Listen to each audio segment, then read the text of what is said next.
उत्तराखंड को मिला ease of doing कार्यक्रम में टॉप अचीवर्स पुरस्कार। मुख्यमंत्री पुष्कर सिंह धामी ने जताई खुशी, कहा अवार्ड निवेश के लिए प्रेरणादायक।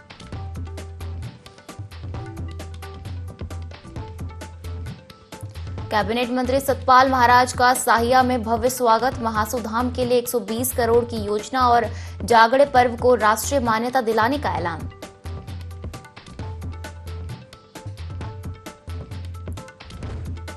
उत्तराखंड में चली तबादला एक्सप्रेस, 5 जिलों के कप्तान बदले। प्रभारी पुलिस महानिदेशक अभिनव कुमार को कानून व्यवस्था की भी दी जिम्मेदारी।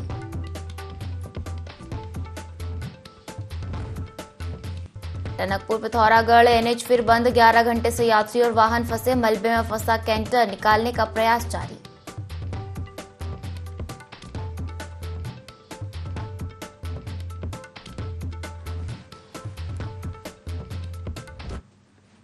नमस्कार, बहुत स्वागत है आपका देवभूमि लाइव देख रहे हैं आप और मैं हूं आपके साथ पायल। बुलेटिन की शुरुआत करेंगे देहरादून से आ रही बड़ी खबर के साथ, जहां केदारनाथ उपचुनाव को लेकर भाजपा ने तैयारियां तेज कर दी है। केदारनाथ उपचुनाव के लिए प्रभारी केदारनाथ रवाना हुए हैं। बता दें कि प्रदेश महामंत्री आदित्य कोठारी को प्रभारी बनाया गया है केदारनाथ उपचुनाव का और वे केदारनाथ के लिए रवाना हो गए हैं। केदारनाथ पहुंचकर कार्यकर्ताओं की नब्ज प्रभारी टटोलेंगे। साथ ही बता दें कि भाजपा कार्यकर्ताओं और पदाधिकारियों से भी मुलाकात आदित्य कोठारी करते नजर आएंगे। तो देखिए, केदारनाथ उपचुनाव की घोषणा अभी नहीं हुई है, लेकिन भाजपा ने तैयारियां तेज कर दी है। केदारनाथ उपचुनाव के लिए प्रभारी केदारनाथ रवाना हुए हैं। बता दें कि प्रदेश महामंत्री आदित्य कोठारी को केदारनाथ उपचुनाव का प्रभारी बनाया गया है और आपको बता दें कि केदारनाथ पहुंचकर कार्यकर्ताओं की नब्ज आदित्य कोठारी टटोलेंगे। चलिए इसे पर ज्यादा जानकारी लेंगे, हमारे साथ संवाददाता विनय सूद लाइव जुड़ गए हैं। विनय, भाजपा ने केदारनाथ उपचुनाव के लिए कमर कस ली है और केदारनाथ उपचुनाव के प्रभारी प्रदेश महामंत्री आदित्य कोठारी केदारनाथ के लिए रवाना भी हो गए। क्या कुछ उनके कार्यक्रम तय है आगे के लिए? जी बिल्कुल, देखिए आपको बता दें पायल की केदारनाथ चुनाव को लेकर भाजपा की जो तैयारी है और आज की अगर बात की जाए तो आज जो भाजपा के प्रदेश महामंत्री है कोठारी, उनको जो है इस केदारनाथ चुनाव के लिए यहाँ पर जिम्मेदारी दी गई है। उनको जो है प्रभारी इस दौरान नियुक्त किया गया है, तो वो केदारनाथ के लिए आज रवाना हो चुके हैं। और ऐसे में देखा जा सकता है कि जो भाजपा की तैयारी है वो पूरी तरह से जो है चल रही है और वहाँ पर केदारनाथ चुनाव के लिए जिस तरीके से यहाँ पर प्रदेश एक जो महामंत्री है जिनको प्रभारी भी इस दौरान बनाया गया है, तो वो वहाँ पर जाकर के उनसे मुलाकात भी करेंगे। वहाँ के जो कार्यकर्ता हैं, जो पदाधिकारी हैं, उनसे इस दौरान जो है वहाँ पर मुलाकात करेंगे। साथ ही वहाँ पर सभी से इसके विषय में चर्चा भी इस दौरान करने का जो कार्यक्रम है वो तय किया गया है। जो बिल्कुल विनय, और देखा जाए तो अभी हाल ही में बद्रीनाथ और मंगलौर उपचुनाव में भाजपा को करारी हार का सामना करना पड़ा और अब केदारनाथ उपचुनाव कहीं ना कहीं बड़ी चुनौती भाजपा के लिए है। जी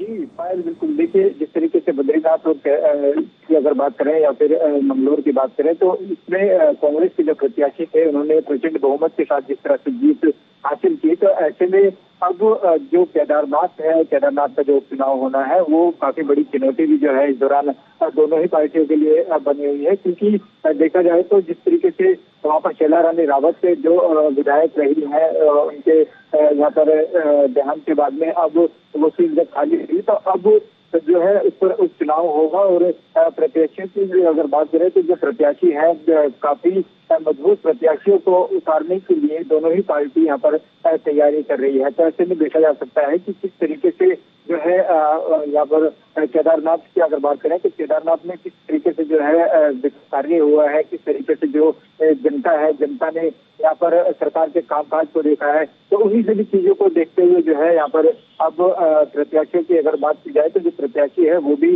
घोषित किए जाएंगे। तो देखा जा सकता है कि जो यहाँ पर प्रभारी है केदारनाथ चुनाव के लिए जिनको प्रभारी नियुक्त किया गया है आदित्य कोठारी को, वो पूरी तरह से यहाँ पर भागदौड़ अब संभाल रहे हैं और 5 मंडल के 5 मंत्रियों को जो है इस दौरान इसमें जिम्मेदारी भी दी गई है। जी जो बिल्कुल विनय, तो कहा जा सकता है कि केदारनाथ उपचुनाव के लिए भाजपा ने कमर कस ली है और प्रदेश अध्यक्ष महेंद्र भट्ट के निर्देश पर ही महामंत्री आदित्य कोठारी को प्रभारी बनाया गया है और वह केदारनाथ उपचुनाव के दौरे के लिए निकल चुके हैं। फिलहाल शुक्रिया हमसे जुड़ने के लिए, जानकारी साझा करने के लिए। आगे बढ़ेंगे और राष्ट्रीय व्यापार मंडल की एक बैठक आयोजित की गई, जिसमें निर्णय लिया गया है कि सीएम से मिलकर व्यापारी आयोग गठन की मांग की जाएगी, जिसके माध्यम से व्यापारियों की समस्याओं का समाधान किया जाएगा। बैठक में राष्ट्रीय व्यापार मंडल के अध्यक्ष संजीव चौधरी ने कहा कि कॉरिडोर, पॉड, टैक्सी, आए दिन लूट और अन्य प्रकार की समस्याओं के लिए हमारे पास कोई मंच नहीं है जहां हम सीधे सरकार से अपनी बात कह सकते हैं।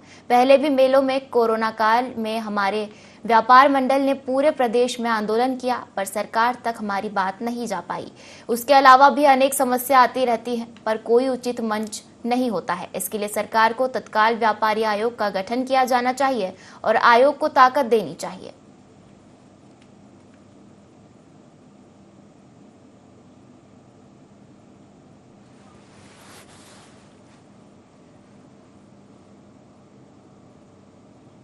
चार दिन में हरिद्वार के ज्वेलर्स शॉप में हुई 5 करोड़ की लूट के बाद कांग्रेस प्रशासन को घेरते हुए नजर आ रही है। महानगर अध्यक्ष कांग्रेस के शहर की कानून व्यवस्था को लेकर विरोध मार्च निकाला।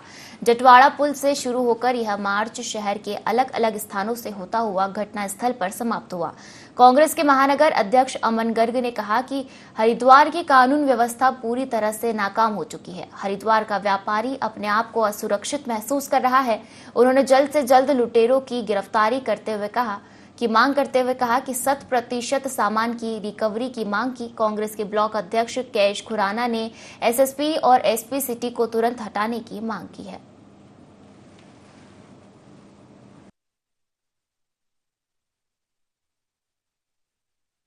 पिछले दिनों दिन दिहाड़े शहर के बीचों बीच डकैती की वारदात हुई, जिसमें डकैतों ने फायर भी किया और उसके बाद बेखौफ शहर के बीचों बीच से निकले, जिसके सीसीटीवी फुटेज उपलब्ध है। हम कहना चाहते हैं कि ये 90 के दौर में जिस तरह से व्यापारी भयक्रांत रहता था, आज वही दौर इस भाजपा के शासित राज्य में हो रहा है।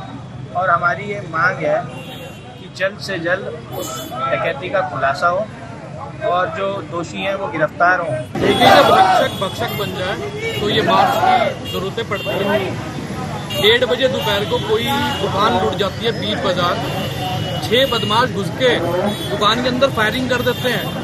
वो तो अच्छा हुआ कि किसी की गोली नहीं लगी, किसी को कोई घायल नहीं हुआ, कोई मरा नहीं। तो ये जंगल राज ये कैसे हो रहा है? ये पुष्कर धामी जी और ये यहाँ के जो एसएसपी है, इन्हें इस्तीफा दे देना चाहिए यहाँ से। और यहाँ पे जब काम नहीं हो रहा है तो काम करना भी नहीं चाहिए। और बागेश्वर में भी सीएम कार्यालय से प्राप्त आदेशों के तहत आबकारी विभाग बागेश्वर ने संयुक्त रूप से कांडा, कपकोट, गरुड़ बागेश्वर में संचालित किए जा रहे शराब के ठेकों और शराब के कारोबारियों पर छापेमारी की है। बागेश्वर में स्थित गुरु शराब बार और देव शराब बार के नाम से संचालित बारों पर चालानी कार्यवाही भी अमल में लाई गई है।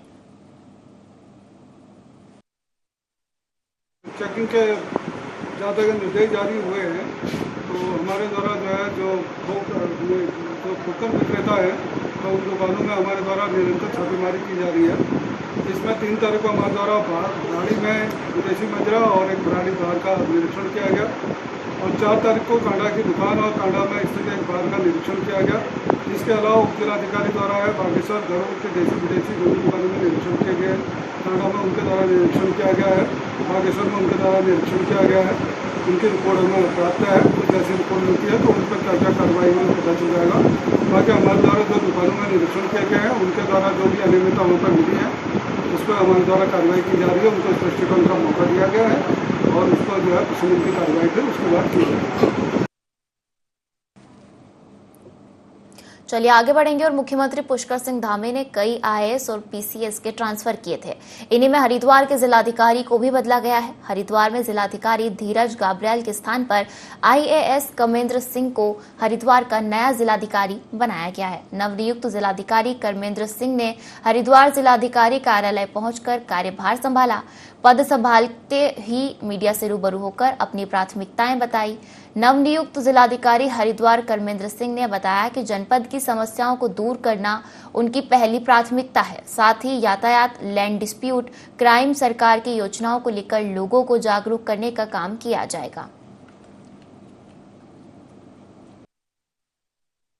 सरकार के डीएम के रूप में निश्चित तौर पे जो शासन की प्राथमिकताएं होंगी वही प्राथमिकताएं हमारी भी होंगी, जिसमें सर्वप्रथम जन सुनवाई, ताकि जनता की समस्याओं को भली भांति सुना जाना और उनका सम्यक समाधान करना पहली प्राथमिकता है। दूसरी प्राथमिकता है जो रोजगार परक योजनाएं हैं, जन कल्याणकारी योजनाएं हैं या विकास परक योजनाएं हैं, उनको धरातल पर उतारना ताकि उनका वास्तविक लाभ आम जनता तक पहुंच सके। हरिद्वार में प्रांतीय उद्योग व्यापार मंडल की हरिद्वार जिला इकाई के नेतृत्व में हरिद्वार गंगा कॉरिडोर योजना का विरोध किया और नारेबाजी करते हुए प्रदर्शन किया। व्यापारियों ने सरकार से मांग की और कहा कि कॉरिडोर योजना को हरिद्वार में मेन बाजार से दूर सिंचाई विभाग की जमीन पर बनाना चाहिए।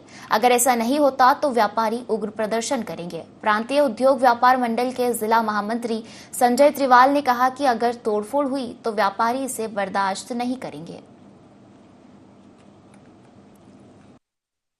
हरिद्वार में विकास हो, विकास के विरोधी कोई व्यापारी नहीं हरिद्वार के अंदर, मगर हरिद्वार को उजाड़ के हरिद्वार के व्यापारी का व्यापार चौपट करके हरिद्वार के व्यापारियों के परिवार को परेशान करके अगर कॉरिडोर बनाने जा रही सरकार और प्रशासन, तो हम बनने नहीं देंगे किसी कीमत पे भी। जहाँ जहाँ कॉरिडोर बने वहाँ की स्थिति बड़ी अलग है। प्रशासन का कहना है हरिद्वार के अंदर जो कावड़ मेला हुआ है उसमें 4.5 करोड़ आदमी नहा के गया है हरिद्वार से, तो 4.5 करोड़ रुपए आदमी जब अभी हरिद्वार में आया है कावड़ मेले में, तो कहाँ जगह कम पड़ गई हरिद्वार के अंदर? गंगा किनारे सिंचाई विभाग में वहाँ बनाओ ना कॉरिडोर, हम उसका स्वागत करते हैं। मगर बाजार में उजाड़ने की तैयारी अगर प्रशासन करेगा, सरकार करेगी, तो हम कहीं से कहीं तक चुप बैठने वाले नहीं। हरिद्वार का व्यापारी नहीं, हरिद्वार का प्रत्येक नागरिक जो 1.5 किलोमीटर क्षेत्र में रह रहा है, हरकी पौड़ी से रेलवे स्टेशन है, इस टाइम इतना बुरी तरह डरा हुआ है क्योंकि शासन प्रशासन और हम आज आंदोलन कॉरिडोर के विरोध में जो आंदोलन हम चला रहे हैं, उसके अगर जनता से आप वो टकराएंगे राजनीतिक लोग, तो वो खत्म हो जाएंगे। हरिद्वार जो है तीर्थ स्थान है, तीर्थ स्थान तो इलाहाबाद भी है, इलाहाबाद में कुंभ होने वाला है, लेकिन इलाहाबाद में एक भी गली नहीं तोड़ी गई, एक भी ईंट नहीं तोड़ी गई। नया हरिद्वार बसाओ ना, नए हरिद्वार को बसाने कौन मना कर रहा?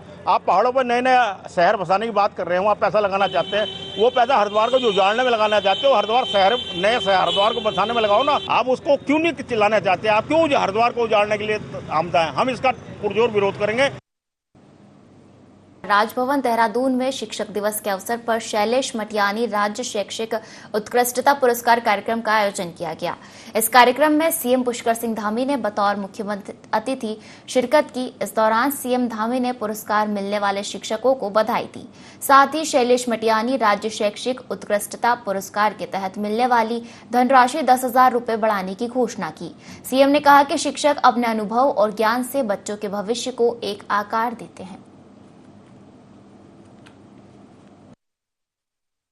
शिक्षा के क्षेत्र में कई योजनाएं और नीतियां लागू की है, जिनके बारे में बहुत विस्तार से अभी शिक्षा मंत्री जी ने यहाँ से बताया है। और ये नीतियां इसलिए लागू की है ताकि हम शिक्षकों को एक उपयुक्त कार्य वातावरण और साधन उनको उपलब्ध कराए जा सकें। साथ ही हमने शिक्षकों के ट्रेनिंग के लिए, उनके प्रशिक्षण के लिए और कौशल विकास के लिए भी विशेष योजनाएं शुरू की हैं, जिससे वो आधुनिक समय की जो चुनौतियां हैं, नवाचार हैं, उसके साथ विद्यार्थियों को वो अच्छी शिक्षा प्रदान कर सके। ये शैलेश मटियानी पुरस्कार की जो राशि है 10,000 रुपये है। काफ़ी सालों से 10,000 है, इसलिए मैं घोषणा करता हूँ कि ये 20,000 रुपये होगी। मुख्यमंत्री पुष्कर सिंह धामी ने मुख्यमंत्री आवास में पूर्व राष्ट्रपति शिक्षाविद डॉक्टर सर्वपल्ली राधाकृष्णन की जयंती के अवसर पर उनके चित्र पर श्रद्धा सुमन अर्पित कर श्रद्धांजलि दी। इस अवसर पर मुख्यमंत्री ने सभी शिक्षकों को शिक्षक दिवस की शुभकामनाएं दी। उन्होंने कहा कि शिक्षक सही मायने में राष्ट्र निर्माता है। विद्यार्थियों का चरित्र निर्माण कर उन्हें योग्य नागरिक बनाने में शिक्षकों की महत्वपूर्ण भूमिका होती है। शिक्षक विद्यार्थियों को शिक्षित कर राष्ट्र निर्माण में महत्वपूर्ण योगदान तो देते हैं, साथ ही समाज को नई दिशा में भी उनकी बड़ी भूमिका होती है।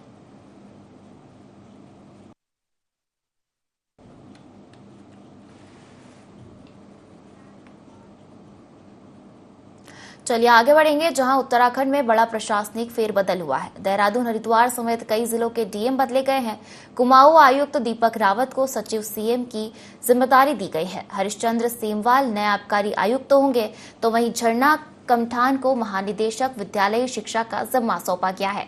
सोनिका के स्थान पर सवीन बंसल को देहरादून का डीएम बनाया गया है, तो वहीं धीरज गाब्रियाल की जगह कर्मेंद्र सिंह को हरिद्वार का डीएम बनाया गया है। वहीं पिथौरागढ़ की बात की जाए तो डीएम रीना जोशी की जगह विनोद गिरी गोस्वामी को जिम्मेदारी सौंपी गई है। तो वहीं बागेश्वर की डीएम अनुराधा पाल का तबादला अपर सचिव चिकित्सा स्वास्थ्य एवं चिकित्सा शिक्षा पद पर किया गया है। उनकी जगह आशीष भटगई को भेजा गया है।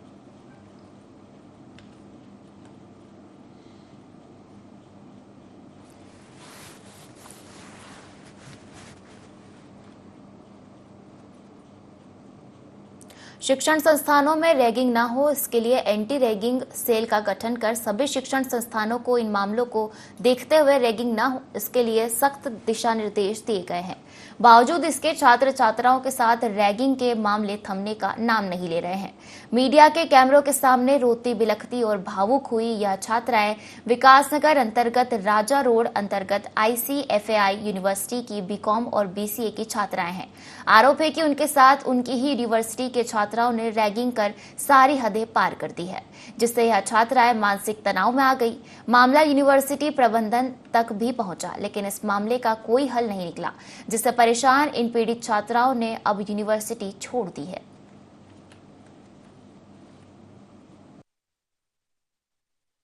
अभी रिसेंटली 1 मंथ हुआ है, तब से हमारे साथ रैगिंग हो रही है। हम लोग कैंटीन के बाहर बैठे हुए थे। रितिका तोमर वो आती है, हमारे पास बैठती है और कहती है कि हमें बॉस बोलो, हमें मैडम बोलो, हमारे लिए कॉफी लेकर आओ, हमें ये बोलो, हमें इतना टॉर्चर कर रखा था, हद से ज्यादा गाली गलौज तक आ गई वो लड़की। और उनकी दोस्त रितिका, उन्होंने हमारी वीडियो बनाकर कह रही है कि ऐसी साइड में डालोगे, अब तुम लोग देखोगे कि अच्छी तरीके से। पहले दिन से ही वो दोनों लड़कियां रितिका तोमर और श्रेया तिवारी हमसे बोलती है हमें गुड मॉर्निंग मैम और सर बोलिए, हमारे लिए चाय लाए, ये पूरे कैंपस में राउंड लगाए, मतलब जो हम कहे वो करो क्योंकि हम तुम्हारे सीनियर्स हैं। हम 2 मिनट बस ड्राइवर को वॉशरूम बोल के गए कि हम वॉशरूम होके आते हैं, तो बस ड्राइवर भैया ने बोला कि ठीक है 2 मिनट रुक जाते हैं। रितिका तोमर बीच में इन्वॉल्व होती है। उसके बाद वो बोलती है कि मैंने तुम्हारी वीडियो बना लिया और अब मैं इसी जगह डालूंगी, और तो और उसने बोले कि डालूंगी कि तुम्हारी जिंदगी खराब हो जाएगी और बताती हूँ तुम्हें क्या क्या हुआ। थर्सडे की शाम को ही हमने कर दी थी कंप्लेंट, उनकी तरफ से कोई भी कार्रवाई नहीं की। हाँ जी, हमने छोड़ दिया यूनिवर्सिटी क्योंकि कुछ भी कार्रवाई नहीं हो रही है। मतलब मुझे बेहद अफसोस है कि कॉलेज प्रशासन, आज बृहस्पतिवार को मैंने डीन साहब को फोन करा था, शुक्रवार को मैं सुबह इन बच्चों को लेके आया था, शुक्रवार को 12 बजे लगभग ये मैटर मैंने सबके सामने था और मैंने लिख के भी दे दिया था, और उसके बाद भी आज तक कोई कार्रवाई ना करना उन बच्चों के खिलाफ ये कहीं ना कहीं संरक्षण देने की कारण है। आखिर इंतजार किस बात की कर रहा है कॉलेज प्रशासन? क्या कोई बड़े कांड की इंतजार कर रहा है? रैगिंग हुई है, इस पे लीपापोती करना ये उनका है। परेशान होकर हम लोग अपने बच्चों को उस कॉलेज से निकाल रहे हैं। हमने देखिए कॉलेज में शिकायत करी है और इसको CM पोर्टल पे भी शिकायत करी थी, एंटी रैगिंग में शिकायत करी है और बहुत अच्छा रेफरेंस भी आया है हमारे पास और लगातार कार्रवाई भी। भारतीय जनता पार्टी के सदस्य अभियान कार्यक्रम की हरिद्वार जिले में भी लॉन्चिंग की गई। हरिद्वार के जगजीतपुर स्थित भाजपा जिला कार्यालय में आयोजित कार्यक्रम में लोकसभा सांसद त्रिवेंद्र सिंह रावत जिले के पहले सदस्य बने और इसके बाद सैकड़ों कार्यकर्ताओं को सदस्यता दिलाई गई। बीजेपी इन दिनों सदस्यता अभियान चला रही है, जिसमें पुराने सदस्यों के नवीनीकरण के साथ नए सदस्य भी जोड़े जा रहे हैं। सांसद त्रिवेंद्र सिंह रावत ने कहा कि इस कार्यक्रम के तहत पार्टी के कार्यकर्ता नए लोगों से संवाद कर उन्हें पार्टी की विचारधारा से अवगत कराते हैं और पार्टी के साथ जोड़ते हैं।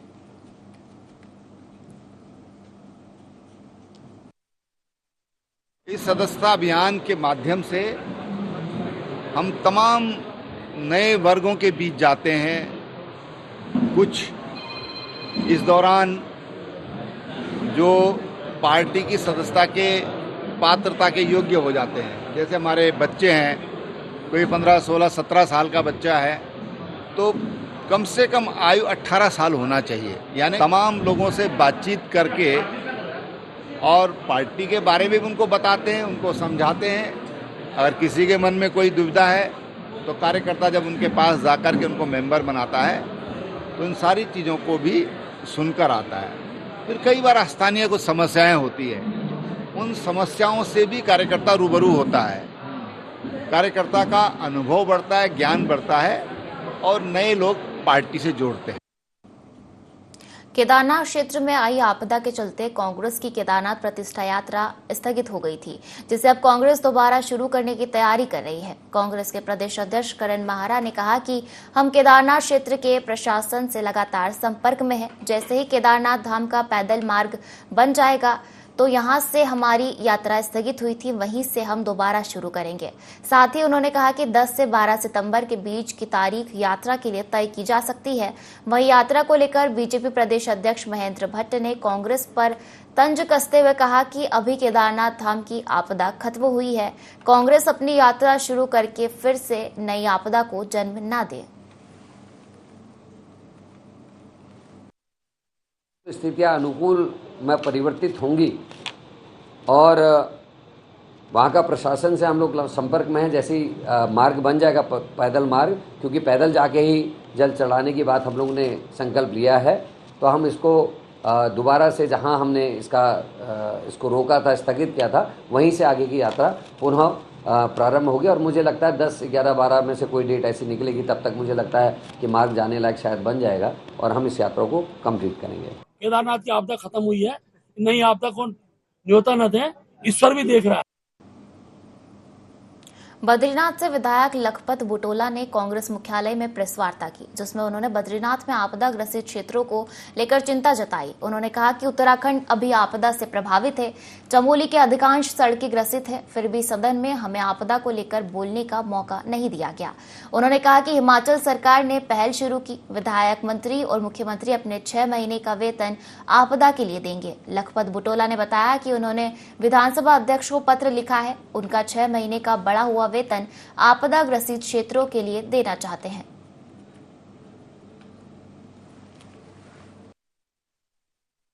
एक तो जो भौगोलिक दृष्टि से बहुत महत्वपूर्ण हमारे क्षेत्र है, उस पर सरकार ध्यान दे, और जो आपदा का जो मद है उसमें कुछ पैसा देने का काम करे ताकि काम जल्दी से हो। और दूसरा, जो आपदा से ग्रसित लोग हैं, जैसे आप देखो पगनों के अंदर देखो, कूंज पोतनी के अंदर देखो, गोपीश्वर देखो, जोशीमठ देखो, पोखरी के बहुत सारे गांव हैं जो इसकी जद में आ रहे हैं, उनके मानकों में ढील देने की बात मैंने कही थी, क्योंकि सदन के अंदर चर्चा होती तो हम इस पर मांग करते, लेकिन नहीं कर पाए।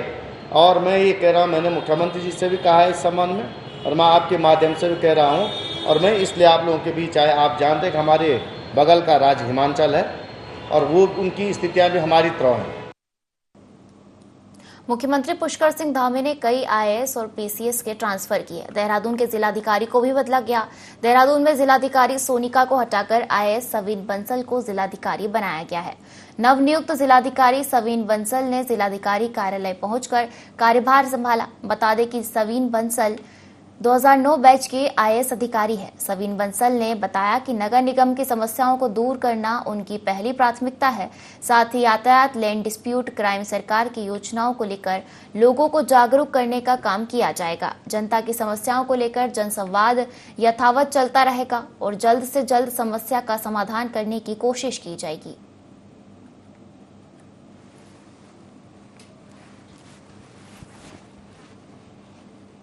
और इसी के साथ इस बुलेटिन में फिलहाल इतना ही। आप बने रहिए IND24 के साथ। नमस्कार।